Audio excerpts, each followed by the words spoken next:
नवरा नॉनव्हेज खातो म्हणून पत्नीने घेतला डिवॉर्स. हे ऐकून खरं वाटतंय, पण हो, ही सत्य घटना आहे. काही वर्षापूर्वी एका अरेंज मॅरेजची गोष्ट आहे, ज्यामध्ये मुलीने मुलाला आधीच अट टाकली होती की जर लग्नानंतरही तुम्ही नॉनव्हेज खाणं सुरू ठेवलं तर मी हे लग्न करणारच नाही. ही अट पाहून मुलाने सुद्धा ती अट मान्य केली. त्याने विचार केला भविष्यात जे होईल ते बघता येईल, पण आत्ता ही अट मान्य करू, आणि ते लग्न झालं. पण लग्नानंतर ही मुलाने नॉनव्हेज खाणं सुरू ठेवलं आणि पुढच्या अवघ्या 6 महिन्यात मुलीने डिवॉर्स घेतला.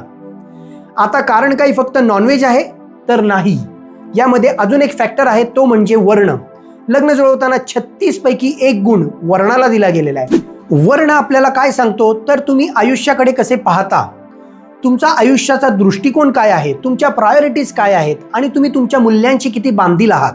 आणि वधूवरांचा जर वर्णच मॅच होत नसेल, म्हणजेच त्याला 1 पैकी 0 गुण मिळत असेल, तर तुमच्या विचारांमध्ये त्या ठिकाणी तफावत असू शकते आणि अशा या एक्स्ट्रीम केसेस सुद्धा घडू शकतात.